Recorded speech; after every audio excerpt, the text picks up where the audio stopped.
근데 대부분 필라테스 업체가 망하는 이유는 이렇게 탄력적인 그래프를 비탄력적으로 만들 수 있는 능력이 없기 때문입니다. 자, 이런 말이 있습니다. 창업을 하면 5년 내에 50%는 망한다, 이런 말이 있거든요. 여러분들은 혹시 어떻게 생각하세요?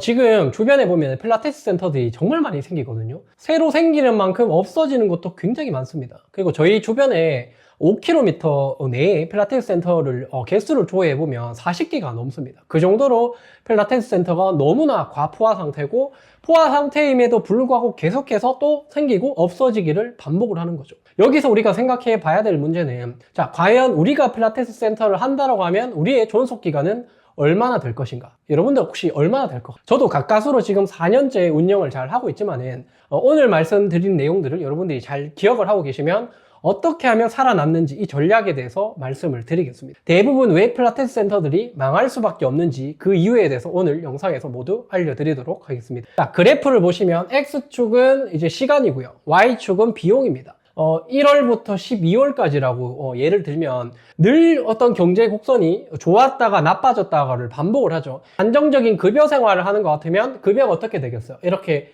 파란색 선처럼 동일한 그래프를 항상 유지하겠죠. 내가 만약 500만 원을 받으면 똑같이 1월이든 12월이든 계속해서 500만 원을 받게 될 겁니다. 하지만 창업은 어떻죠? 창업은 예측할 수가 없습니다. 첫째 달에 3천만 원을 했다고 해서 계속 3천만 원이 유지가 되는 게 아니죠. 탄력적인 그래프가 만들어지는 게 일반적인 어떤 사업의 형태다, 이렇게 보시면 될 것 같습니다. 자, 그러면 원래 사업은 탄력성이 있기 때문에 그대로 그냥 운영을 해야 될까요? 그래서 우리는 어떤 전략을 취해야 되냐면, 당연히 이렇게 탄력적이라고 가정을 하고 계속해서 현금의 흐름을 직선이 될 수 있게끔 그렇게 설정을 하셔요. 하지만 대부분 이걸 이해하지 못하기 때문에 필라테스 센터들이 문을 닫게 되는 거죠. 예를 들면, 자, 첫 달에 오픈했습니다. 오픈 기념도 있고 또 주변에서 오픈했다고 소개도 들어오고 이러다 보면 매출이 굉장히 높아질 때가 있죠. 뭐 첫 달에 3천만 원을 했다라고 하면, 자, 둘째 달, 셋째 달 또 계속해서 3천만 원을 하면 어떻게 되겠습니까? 연매출이 거의 4억 원에 육박하게끔 되겠죠. 하지만 인적인 한계도 있고요. 시간적인 문제가 분명히 존재합니다. 그래서 첫 달에 매출이 많이 나왔으면 두세 달쯤에는 분명히 매출이 하락하게 되어 있습니다. 그래서 첫 달의 매출도 보지만 분기의 매출을 봐야 되고요. 그리고 반기에 대한 매출도 같이 고려를 해서 그런 것들을 보면서 이런 그래프가 어떠한 형태를 만들고 있는지 이걸 보셔야 되고요. 그리고 가장 중요한 거는 이번 달에 매출을 많이 했다고 좋아하는 게 아니라 가장 매출이 많을 때와 매출이 적을 때 이 간격을 줄이는 게 가장 중요합니다. 줄여서 어떻게 돼야 되냐면 이 그래프가 한 곳으로 모아서 이 일직선에 가깝게끔 매출이 만들어져야 된다는 소리. 저는 창업을 하기 전에도 제가 트레이너 생활을 오래 했을 때도 제 그래프는 항상 이랬어요. 제가 이제 거의 70명이 넘는 그 트레이너와 필라테스 강사들 사이에서 매출을 1등을 한 적이 있었습니다. 그때는 거의 그때 연 매출이 1억 3천을 넘게 했었고 아무도 제가 1등을 할 거라고 생각을 못 했어요. 왜냐면 뚜렷하게 제가 엄청나게 하루에 한 달에 2천만 원씩 버는 그런 트레이너가 아니었거든요. 저는 꾸준하게 860만 원을 1월부터 12월까지 평균적으로 860만 원을 꾸준하게 벌었어요. 이 그래프에 높낮이가 있다 하더라도 거의 티가 안 날 정도로 이렇게 일직선에 가깝게끔 그래프를 만들었다는 소리죠. 어떻게 이게 가능했을까요? 이게 가장 안정적인 어떤 그래프인데, 제가 취한 방식은 이번 달 그리고 그 다음 달 매출을 걱정하는 게 아니라 3개월 후를 매출을 항상 걱정했습니다. 그러면 3개월 동안은 매출이 나올 수 있는 세팅을 다 맞춰놨겠죠. 예를 들면 계속해서 고객을 관리를 하다 보면 나의 평균 재등록률이 나오게 됩니다. 그리고 한 달에 평균 소개로 몇 명이 오는지도 알 수 있거든요. 저 같은 경우에는 재등록률이 거의 70% 가까이 됐어요. 굉장히 높은 수치고, 그러면 자, 이번 달과 다음 달이 재등록할 수 있는 인원이 만약에 5명씩 있다고 하면 거기서 70%는 재등록을 할 수 있다는 거죠. 그러면 거의 그 계산대로 재등록을 하게 되거든요. 그러면 내가 목표한 매출이 거의 800만 원이라고 하면 거기에 대한 절반의 매출은 이미 달성이 되어 있는 거예요. 소개로 오는 비율이 한 달에 항상 1명에서 2명 정도 됐습니다. 재등록이 나오고 그 다음에 소개로 들어오면 거의 매출이 끝났어요. 근데 거기서 또 신규 고객을 한두 명만 제가 받으면 제가 원하는 목표를 달성을 할 수 있게끔 계속해서 디자인이 됐다는 소리죠. 그래서 저는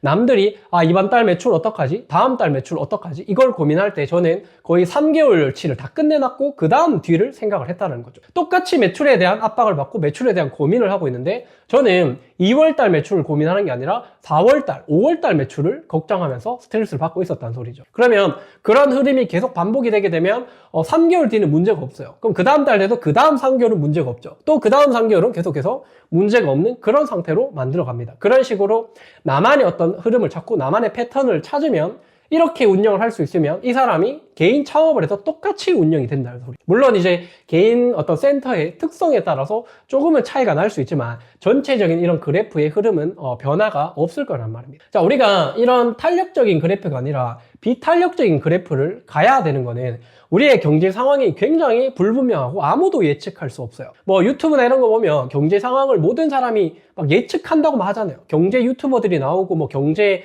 전문 박사들이 나와가지고 막 경제에 대해서 막 떠듭니다. 근데 과연 그분들이 경제를 얼마나 맞췄을까요? 거의 못 맞췄어요. 이때까지 그분들이 했는 말 맞는 게 많이 없습니다. 그렇기 때문에 욕도 많이 먹고 비난도 많이 듣거든요. 경제 상황은 아무도 예측할 수 없어요. 우리가 거기에 의존할 수 없다는 거죠. 이번에 매출이 안 나왔다고 해서 갑자기 그 다음 달에 대통령이 바뀌어서 그 대통령이 우리 매출을 책임져 줄 거라고 생각하십니까? 절대로 아니겠죠. 그러면 우리가 조절할 수 있는 건 뭡니까? 우리가 컨트롤이 가능한 부분은 조절할 수 없는 매출이 아니라 조절할 수 있는 우리의 능력이라는 거죠. 나의 신규 클로징률, 그리고 재등록률, 나의 소개율 이런 것들을 퍼센트로 계속해서 통계를 내릴 수 있어야 됩니다. 그 통계를 기반으로 내가 매출에 대한 예측을 하고 그렇게 실행을 하면 되는 거겠죠. 그러면 만약에 재등록률이 50%인 사람이 있고 80%인 사람이 있으면 재등록률이 낮기 때문에 재등록을 하는데 뭔가 문제가 있겠죠. 이 사람은 고객 관리를 하는데 문제가 있거나 프로그램 구성에 문제가 있거나 또 다른 부분에 어떤 보완점을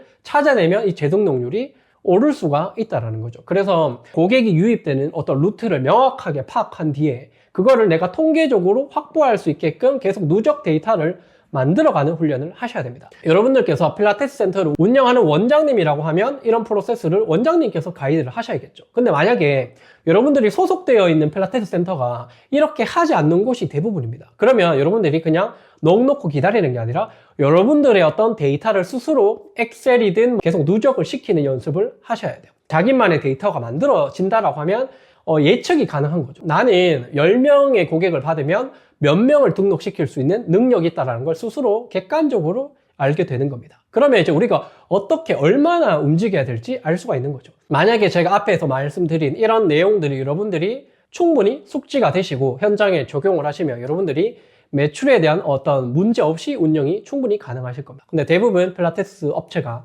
망하는 이유는 이렇게 탄력적인 그래프를 비탄력적으로 만들 수 있는 능력이 없기 때문입니다. 무조건 탄력적으로 나온다고 해서 망하는 건 절대로 아니에요. 그냥 가장 높은 지점과 가장 낮은 지점의 갭을 점차적으로 줄여나가는 그런 전략을 취하시면 된다는 거죠. 그리고 저희 센터 같은 경우에는 운영을 어떻게 하냐면 분기별 매출을 많이 봅니다. 왜냐하면 재등록률이 굉장히 높아요. 저희는 거의 80% 넘는 재등록률을 갖고 있기 때문에 매 월에 대한 매출 타이트하게 들어가면 고객들한테 조금 불편함을 전달할 수 있습니다. 고객님께서는 뭐 일이 있어서 운동을 못 올 수도 있는데 계속해서 이번 달 매출을 해야 되기 때문에 고객에게 계속 쪼임이 들어갈 수 있다는 거죠. 근데 저희 개인 센터의 어떤 특성상 고객님을 좀 불편하게 하는 것보다는 어차피 재등록률이 높고 저희들과 신뢰성이 굉장히 높은 분들이기 때문에 분기에 대한 어떤 흐름을 보고 1분기, 2분기, 3분기, 4분기에 대한 흐름이 크게 유동성이 없는지 이런 것들을 관찰을 한다라는 거죠. 그래서 이거는 개인 센터만의 어떤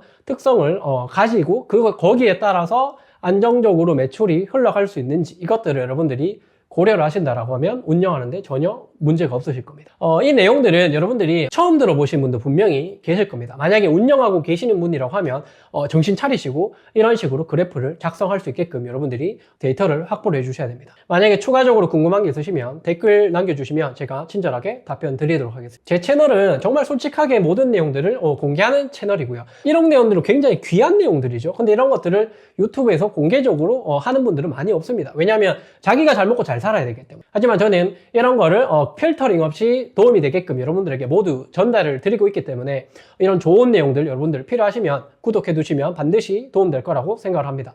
오늘 내용이 도움되셨으면 좋아요 눌러주시고요. 다음 영상에서 뵙도록 하겠습니다. 감사합니다.